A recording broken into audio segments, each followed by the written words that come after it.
It was supposed to be a casual dinner. Just the 5 of us crammed around the dining room table. Mom, Dad, my brother Ryan, my sister Vanessa, and me. The air smelled like garlic bread and overcooked chicken, and the house buzzed with overlapping voices.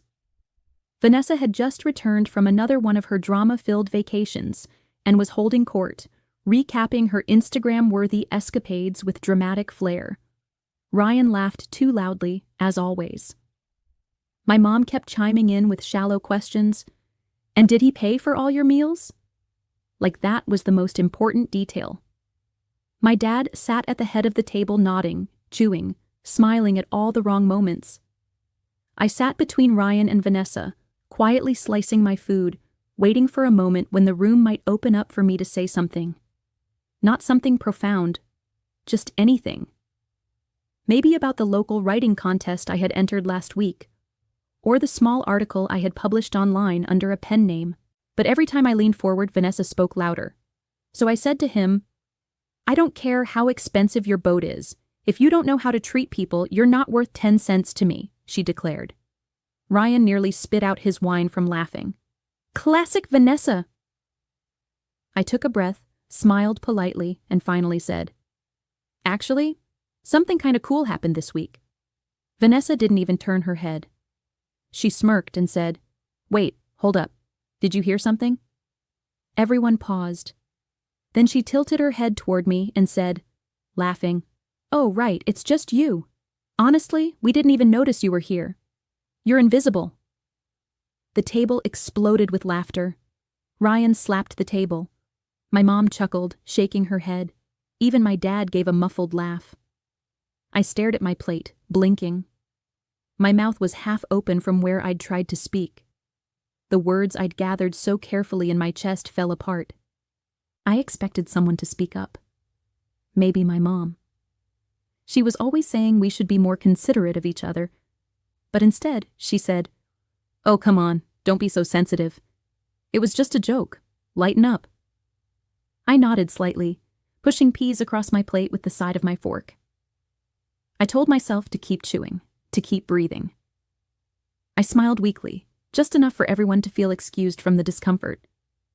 But inside, something cracked. I stood up quietly and said, "Excuse me for a second." No one looked up, not even Vanessa. I walked down the hallway to the bathroom and shut the door behind me. I stared at myself in the mirror. The lighting was bad, yellow and dull, and it made my eyes look even more tired than they already felt. Invisible. That word echoed in my head like a siren. Vanessa had meant it as a joke, sure. But it wasn't the first time. Not the first time she had erased me with a smile. Not the first time the room had laughed when I tried to speak. Not the first time I had walked into a space that felt like mine and realized, again, it wasn't. I wasn't dramatic. I wasn't loud. I didn't pick fights or steal boyfriends or cry at the drop of a hat like Vanessa. I was the easy child, the quiet one, the one who never needed anything, the one who always understood. And what had that earned me? A dinner seat at the edge of my own family where my presence was a punchline. I sat on the closed toilet lid, hands in my lap, the sound of laughter still carrying from the dining room. It was muffled by the walls, but I could hear it clearly enough to know. They had moved on. I wasn't missed. They were probably already back to laughing about Vanessa's trip to Tulum, or the fight she had with her best friend over poolside drinks. Something shiny, something dramatic, something that required a spotlight. I stayed in the bathroom for 15 minutes, long enough to make it awkward. Long enough for them to notice I was gone. Long enough for someone to maybe check in. No one did. When I came back, the conversation had shifted to Ryan's job. My plate was still full. Vanessa had poured herself another glass of wine. My chair was still warm. "You okay?" my dad asked, but his voice was distracted, already turned toward Ryan. "Fine," I said. "Just wasn't feeling well." My mom barely glanced at me. "You always get overwhelmed when we all talk at once. It's your nature. You should learn to jump in more." I smiled. "I'll work on that." I sat down again, not because I wanted to, but because I couldn't think of a graceful way to leave. I cut a piece of chicken, chewed, swallowed, listened. Vanessa was talking again. She was always talking. Everyone listened. And when they laughed this time, I didn't even pretend to join in. I sat still and let the isolation settle over me, not as a punishment, but as a fact. It was in that silence that something inside me shifted, not in a loud, defiant way, but in a quiet, certain way. I had spent so long trying to be heard by people who only cared about the noise, so long writing my words in notebooks no one would read, so long making myself small so others could shine. But what if invisibility wasn't a flaw? What if it was a gift? I looked down at my plate again. Then I folded my napkin, placed it on the table, and stood up. "I think I'm going to head out," I said. Vanessa didn't even turn. "You didn't even eat." "Not really hungry anymore." "Okay, well, see you at Christmas," Ryan called out. My mother waved absently. No hugs, no questions. I grabbed my coat and walked to the front door. When I stepped outside, the air felt clearer, cooler, quieter. I walked slowly to my car. I didn't cry. I didn't seethe. I didn't make any promises to myself. I just sat behind the wheel, started the engine, and pulled away. But in the back of my mind, I knew something had changed. I didn't know how yet, or what it would look like. But I had finally heard them. And more importantly, I had finally heard myself. Invisible? Fine. Let's see what I could do with that. When people say someone was the easy child, they usually mean it as a compliment. But in my case, it was shorthand for something else. The child who didn't need attention, who didn't get into trouble, who made herself small so others didn't have to change. Vanessa, on the other hand, demanded space. From the time we were kids, she filled every room with her voice, her stories, her complaints. She was the kind of child who threw tantrums in restaurants, demanded new clothes every week, and declared war on teachers who dared give her a B. And somehow, all of that was seen as passion, personality, spark. Meanwhile, I got straight A's, kept my room clean, read quietly in the corners of family functions. No one worried about me. That's what they always said. "We never had to worry about you." That line followed me through every stage of life. I never understood how it was supposed to be a compliment. In elementary school, Vanessa's meltdown over a birthday party mix-up got more attention than my winning the regional spelling bee. In high school, she crashed our parents' car sneaking out to meet a boy. They grounded her for 3 days and bought her a new phone to help her stay safe. When I was accepted into a competitive writing camp that summer, they congratulated me during dinner. Briefly. Just before launching into a 30-minute strategy session on Vanessa's college applications, even though she'd already said she didn't want to go. And when she dropped out of college freshman year after 1 semester, they said, "She's just figuring things out." When I graduated with honors 2 years early, they mailed me a card. That was the rhythm. Vanessa created the chaos. I absorbed the silence. But the thing about being quiet is, it gives you space to listen, to think, to dream without needing applause. And in that silence, I found something no one in my family ever truly noticed. I could write. It started with journals. At first, it was just a place to vent. About how Vanessa screamed at our mom when she didn't like dinner, or how she hijacked every conversation, or how exhausted I felt keeping the peace. I'd write for hours, curled up on the floor of my bedroom, letting the pen move faster than my thoughts. Eventually, those journal entries became stories, fictionalized versions of my life, but always laced with truth. I'd change names, twist outcomes, but the ache in them stayed the same. I started sharing them online, anonymously.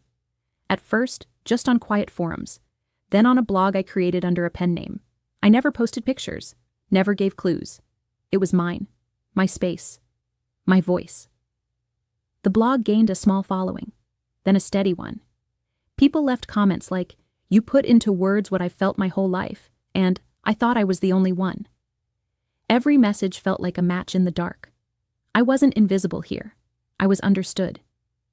While Vanessa was busy curating her perfect online image, filtered vacations, hot takes, dramatic confessions. I was building something quieter but deeper. A community, a readership, a platform. I remember nights where I would sit at my desk past midnight, writing by the glow of my desk lamp while the rest of the house slept. It wasn't about productivity. It was about survival. It was the only place where I could be honest without being interrupted, dismissed, or made to feel small. And slowly, something began to shift inside me. I no longer wrote to prove myself to anyone else. I wrote to exist fully in my own mind. I wrote because it reminded me I mattered, even if no one at the dinner table seemed to agree. By the time I turned 30, I had over 200,000 regular readers and a mailing list that publishers would kill for. I had readers from different continents. I received emails from strangers who told me that my words had helped them end toxic relationships or understand a childhood they had never questioned until then. No one in my family had any idea. To them, I was still just the girl who worked with words or something, the one who always brought the side dish to dinner and never complained. Then one day, something shifted. One of my readers was a junior editor at a small publishing house. She reached out, asking if I'd ever considered turning some of my essays into a memoir. At first, I laughed. Who would care? Who would read it? But she persisted. "What you're writing isn't just catharsis," she said. "It's structure, it's voice, it's real." I took a breath and said yes. It wasn't flashy. There were no book tours, no magazine covers. I insisted on keeping my pen name even after the contract was signed. The memoir was quietly released, mostly digital, a few physical copies here and there. I expected a few loyal readers to pick it up, maybe a couple hundred sales. Within 3 weeks, it had sold over 100,000 copies. It wasn't because it was scandalous. It was because it was honest. The essays touched on growing up unseen, on being the responsible one, on surviving families that claim to love you while constantly forgetting you exist. Somehow, it caught fire. Social media picked it up. Influencers quoted lines from it without knowing they were quoting me. Book clubs added it to their reading lists. One day, a tweet about the book went viral. "This memoir will break your heart and sew it back together. Read it if you've ever felt like the background character in your own life." It hit a nerve. And I watched, quietly, as it climbed charts I never even dreamed of. But even with all that, I kept my secret. Not out of fear, but because it felt right. The people who needed to see me, saw me. The rest? They'd only see what they chose to. Vanessa, of course, didn't read it. My mother didn't even know it existed. And if they stumbled on a quote or a reference, I knew they'd never imagine it came from me. Because in their story, I was still the background. But in mine, I was the narrator. And for the first time in my life, I knew what it meant to be heard. It started with a press release. Nothing flashy. Just a list of nominees for an annual literary award, known for spotlighting underrepresented voices in nonfiction. One of the categories was for debut memoir, and there it was, tucked near the bottom. The title of my book and my pen name. I stared at it for a full minute, blinking, unsure if it was real. Then I closed my laptop and sat still for a long time. It wasn't that I didn't believe my work had value, but it had always been private value, something between me and the strangers who connected with it. Recognition on this level felt surreal. A part of me wanted to cry. Another part immediately braced for disappointment. I didn't even consider telling my family. They didn't know about the book. They didn't know about the blog. They didn't even know what genre I worked in. I could have won a Pulitzer, and they'd still ask if I was still doing that little writing thing. A week later, Vanessa called. She was breathless with excitement. "Guess what? My friend Ashley is doing PR for this big book award thing downtown. It's a whole red carpet situation. Celebs, fancy cocktails, real industry types." I stayed quiet. Vanessa continued. "Anyway, she got me on the list. I can bring a couple people, so I'm inviting Mom and Dad. It'll be hilarious. We'll probably end up on someone's TikTok. There was something in her voice, bubbly, performative, like she was trying to level up her social status by proximity. I asked, carefully, "What's the event called?" She told me. The same event. The one where I'd just been nominated as guest of honor. I felt my mouth go dry. I looked at the unopened envelope on my kitchen table, the formal invitation from the committee, with my pen name on the front and a handwritten note inside. "We'd be honored to have you attend in person. If you're comfortable, we'd also love for you to say a few words." I had read the note twice a day since it arrived. Vanessa went on, detailing her plans. "Ashley says there'll be cameras. You should see the dress I picked out. Super understated, but still hot. Very Gigi Hadid meets NPR." I almost laughed. Of course she was planning to attend a literary event, like it was Fashion Week. I pictured her posing for photos with authors whose work she'd never read, drinking champagne she'd pretend to love. "I'll probably tweet something clever during the speeches," she said. "Maybe something like, 'Support local writers, especially the hot ones.' You know, just in case any editors are watching." I muttered something non-committal and ended the call. Then I stared at the invitation again. The irony was exquisite. Vanessa thought she was crashing a scene she'd never belonged to, but she had no idea I'd built part of it from the inside. I didn't tell anyone. Not because I was afraid, but because I wanted the night to be mine. For once. Not something overshadowed, interrupted, or used as a backdrop for someone else's spotlight. I spent the next week in quiet preparation. Not frantic, not nervous, intentional. I went shopping alone for a dress. I chose something simple but striking. Deep blue, clean lines, long sleeves, no sparkle. I got my hair done by someone who didn't ask personal questions. I practiced walking in heels. I wrote and rewrote my speech, trimming it down until every word felt essential. One evening, I stood in front of my mirror and practiced introducing myself using the pen name. My real name felt too weighted with family context. But the pen name? That was the version of me who had clawed her way into visibility.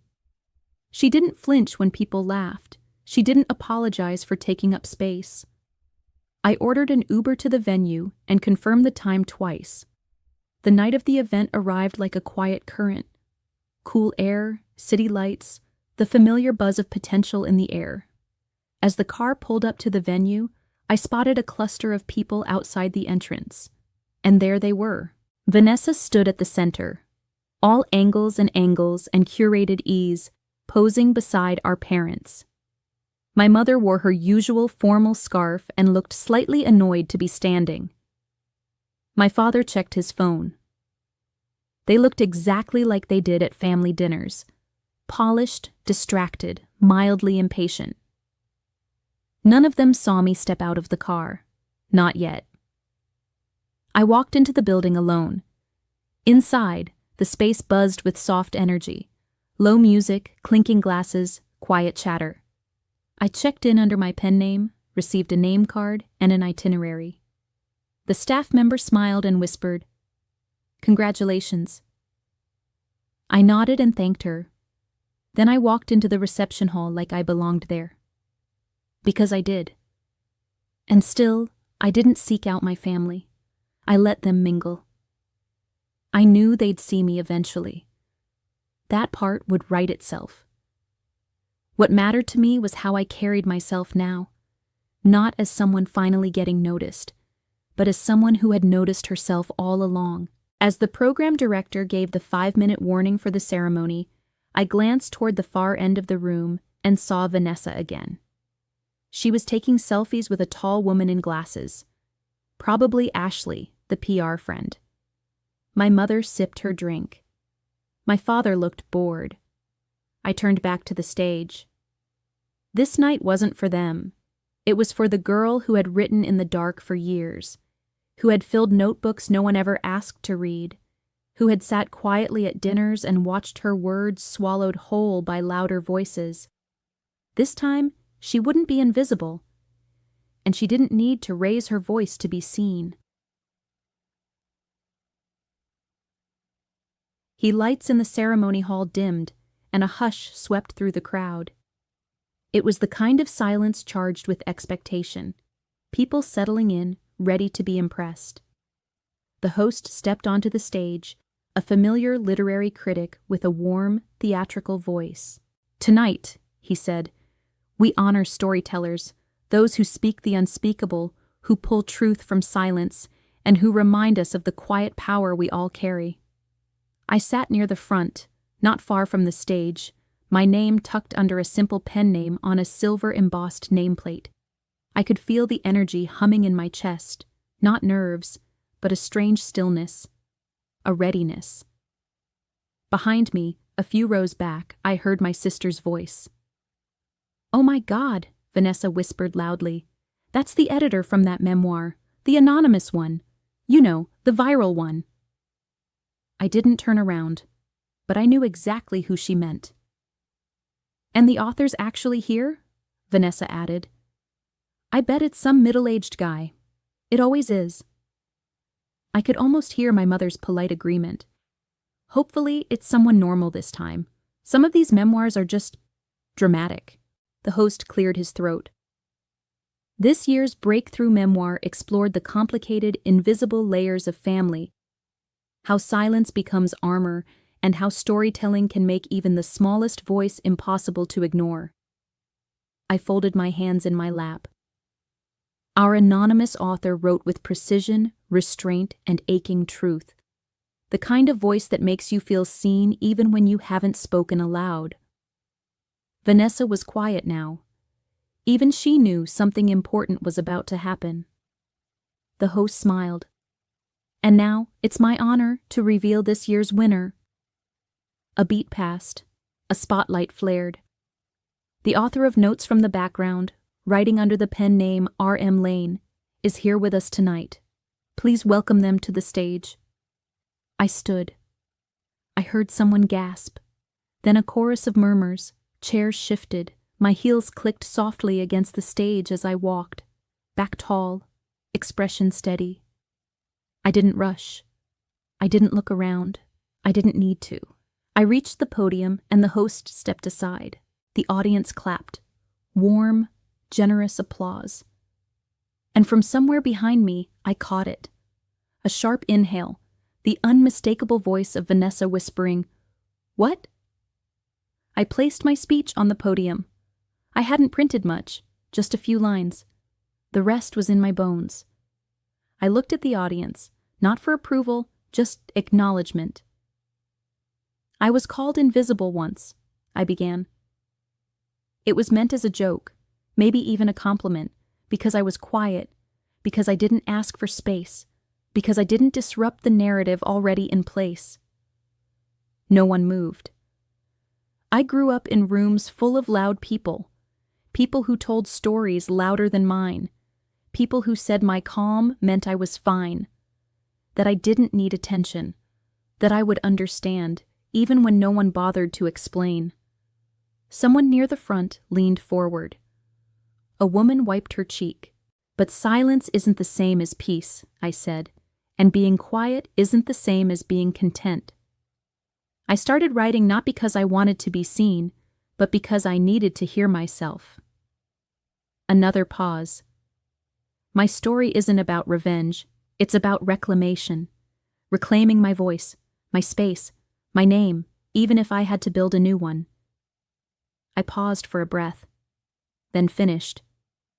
Tonight I thank everyone who's ever felt invisible. You weren't. You aren't. You've been here all along. And your voice matters. The applause began slowly, then swelled, a standing ovation. I stepped back from the podium. As I turned slightly to leave, my eyes scanned the room.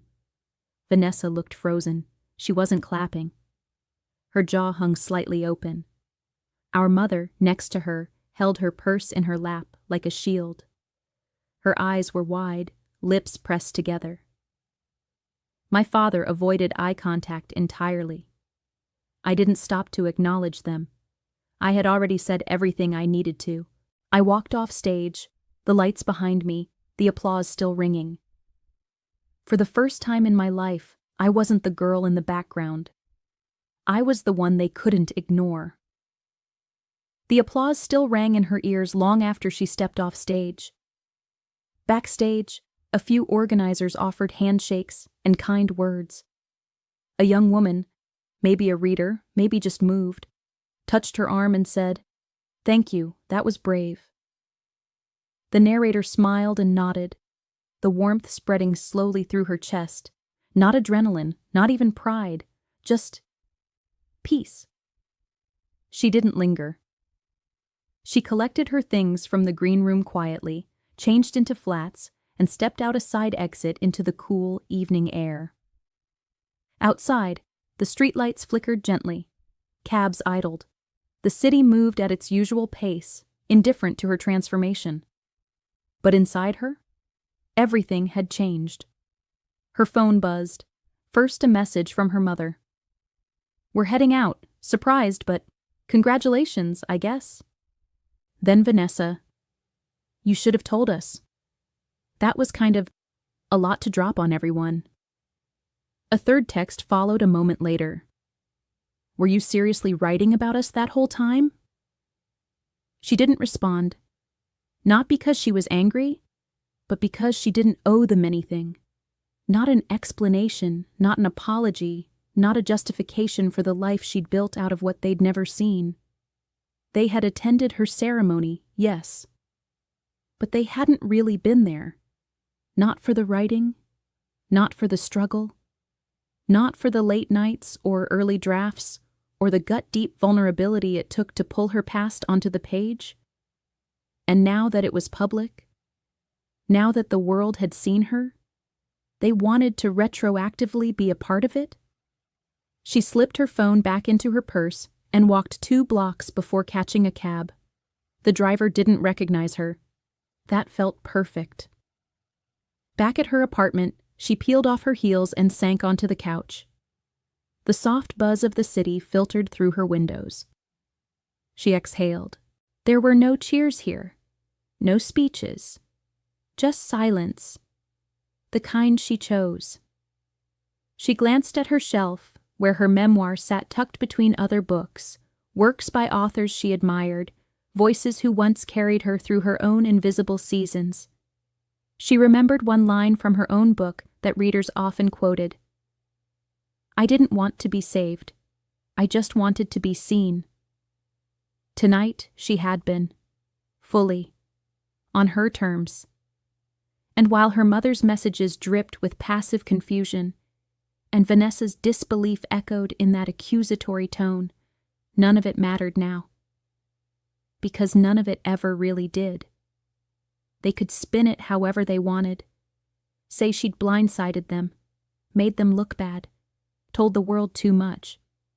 But what they couldn't say was that she hadn't earned every word. Her therapist once told her, "Sometimes the peace you need will come only after you stop asking others for permission to feel." That line had made it into her final chapter. And now it lived in the silence of this moment. She brewed tea, lit a candle, and curled up with a blanket. Not to celebrate, just to be. She reflected on how many years she'd spent shrinking, smiling through slights, making herself useful, predictable, acceptable. But none of that had protected her from being dismissed. What had saved her, quietly and completely, was choosing to tell the truth, even when no one else listened, even when they laughed, even when they called her invisible. The next morning, she checked her messages again. There were a few more. An aunt who'd been at the event wrote, "Your speech. I'm speechless. Thank you." A cousin she hadn't seen in years. "I bought the book. I didn't know. I wish I had." Still nothing from Vanessa beyond the last bitter text. But that was fine. She didn't need their congratulations. She wasn't chasing their approval anymore. She had become the version of herself she once thought only existed in fiction. A woman who didn't wait to be invited to speak. A woman who took the microphone. And now that she had, she wasn't giving it back. Somewhere in the city, her family would be sitting at brunch, no doubt rehashing the shock of it all. Vanessa probably dramatizing it for someone's Instagram story. Her mother likely retelling it in the soft, detached way she used when avoiding blame. But the narrator wouldn't be there. Not because she was avoiding them, but because she'd outgrown the need to sit at their table. She had built her own. She took one last sip of tea, leaned her head back, and closed her eyes. She wasn't invisible anymore. And the best part, she never had been.